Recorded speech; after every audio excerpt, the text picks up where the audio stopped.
This poem is based on a mythical world that mostly I can say thanks to my brother for creating.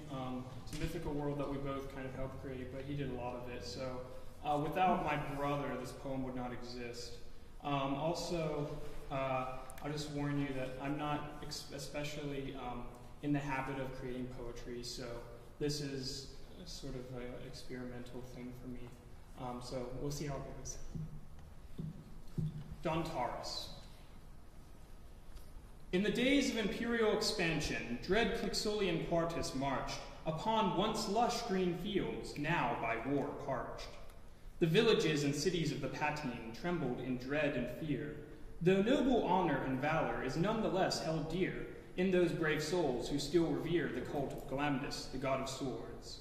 The renowned men of Alaran, who now took up the blade and tightened their bucklers' cords, who now stood tall before Clixolia's might, preparing not to flee, but to fight, against lusty Partax, that warrior who, through solely his own prowess, stood amongst the mightiest few, and Clixolian Quintus, the conqueror's son, in the bloom of youth and valor, never from a battle had he run. Cunning Varro, practical in strategy and wily as a fox, yet loyal, fierce, and brave, and stubborn as an ox. And Quartus himself, that self-proclaimed god, whose desire to seize the world was unbendable as a rod. His mighty arm had felled warriors aplenty, Cuthon, Equorius, Tagrin, Sargenti.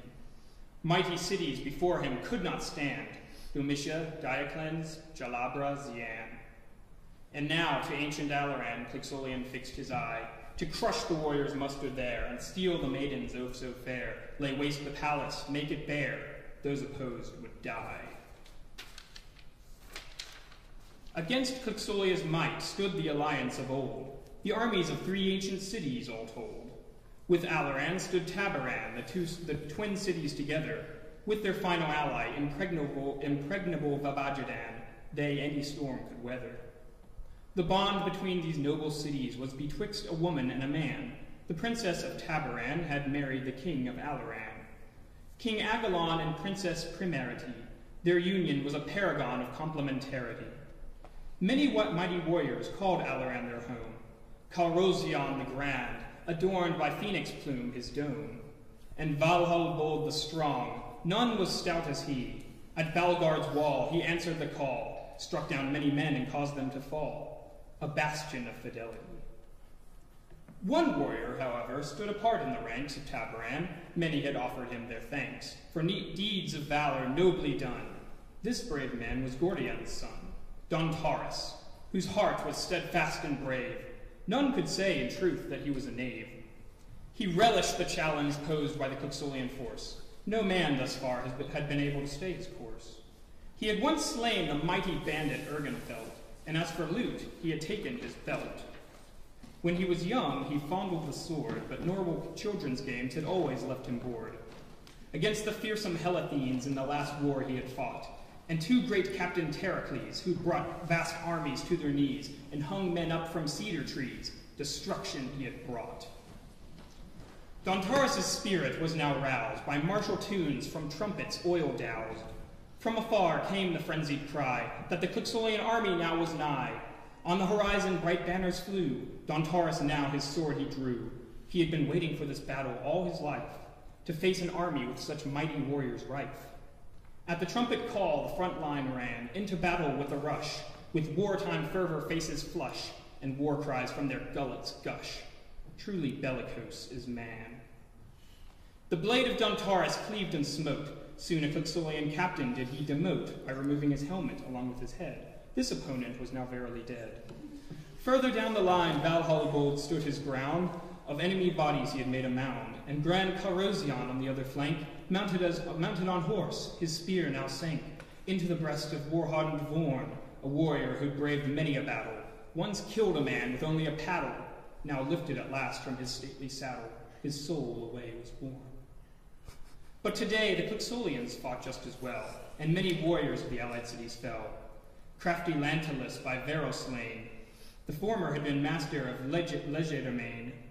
Bold Clixolian Quintus wielded his blade with ease. The deftness of his sword was as an autumnal breeze, and the dread spear of Partax even threatened the king of Alaran.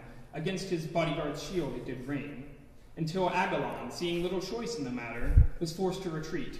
His men's morale did unfortunately shatter. The organized legions of Clixolia were like a machine, fighting together, always steadfast, like a Narmalonian warship's mast, leaving their enemies' minds aghast. Seldom did they break or carelessly careen. But elsewhere, the battle seemed to be going quite well for the alliance, and from afar Dontaris heard the yell, "Mir Stregory's contingent is now broken in retreat." Surely now the Clixolians were near defeat, for one of the highest in the Clixolian force had broken nerve and now fled upon his horse. Fervent exultation swept through the ranks, but only on one of the battlefield's flanks, for on the left, where Agalon had been forced to retreat, the wings of flight had not graced the Clixolians' feet. The fighting here was still hot and fierce. Valhall Bold was now hard pressed. Outnumbered, he did his best, but Partax's spear soon lodged in his chest. His vaunted armor the spear did pierce. On the right flank, however, where our heroes stood, the enemy fled, and pursue the Tabaranians would. Drawn forth from the line, Dontaris declared, "These ones are mine!" But as he charged forth in pursuit, his feet first did he root, and briefly looked about the battlefield. Oh, misfortune, the center looked about to yield. Dontaris could see much, for he was tall. Now he witnessed great Valhallbold's fall, and he remembered from around the campfire Valhallbold's hearty guffaw, the rise and fall of his great jaw. Now enveloped in cold death's maw, he would be burned on a great pyre. And now, all of a sudden, a new sound he could hear, from his own flank, where just before victory had seemed near. The men on the right flank were locked in pursuit of the fleeing enemy. But victory now was moot, for on this occasion Clixolian had prepared an ambush in which the Tabaranians now were snared. For from the top of a nearby mound, hidden crossbows now could be found, and bolts rained down much like rain, bringing with them the epitome of pain for those poor souls trapped beneath. There would be weeping and gnashing of teeth, for on this day the mighty fall, grand Carosian pinned with darts, from this life he sadly parts, for he'd been looking forward to hunting hearts in the lush forests of Armandal. Panic now gripped the ranks of Tabaran, it spreads like a plague from man to man. Caught in the flush of victory perceived, now they realize that they have been deceived, and now confusion begets ravenous entropy, which hurls them into the hands of their enemy. For dread Clixolian had prepared his ambush well.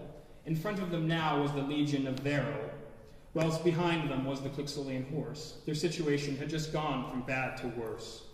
Many brave souls met their ends here. Chief among them was Prince Olpavir, that dashing young Tabaranian lad.